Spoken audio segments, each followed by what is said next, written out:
ẹ̀yin èèyàn ẹ tún súnmọ́ bí ẹ wá gbọ́ o ọ̀rọ̀ lórí protest tó ń lọ lọ́wọ́lọ́wọ́ MC Oluomo àtàwọn NURTW wọ́n ti fohùn tó lágbára ránṣẹ́ o báwọn ò fẹ́ protest ní Oshodi o ọ̀rọ̀ protest for bad governance yìí ó ti wá di wàhálà ó ti di tí kálukú kan ṣáà ń ṣe oríṣiríṣi decision lé lórí bíi tìgbà election ni ẹ tẹ̀ àtúnjá gbọ́n tí MC Oluomo tún wí nínú fọ́nrán fídíò yìí kẹ̀dẹ̀ máa bá mi fòpinion yín nípa ìsí comment.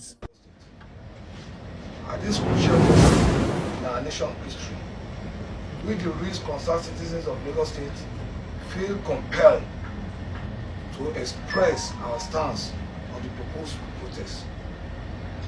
We urge all concerned.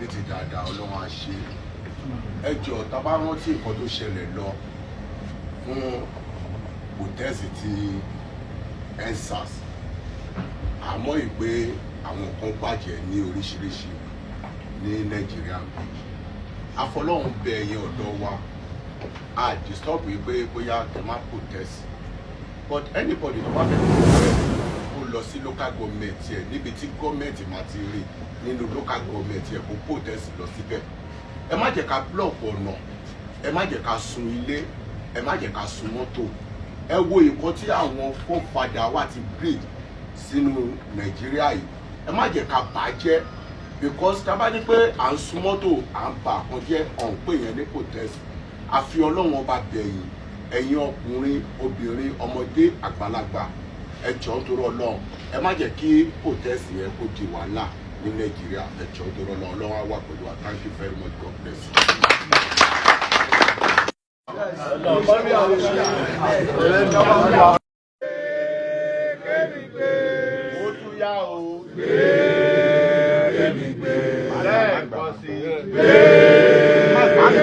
God bless Nigeria. God bless Lagos. God bless Lagos State. God bless Nigeria. God bless Oshodi too.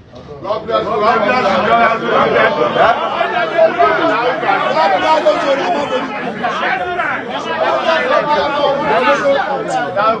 Oh yeah, oh yeah.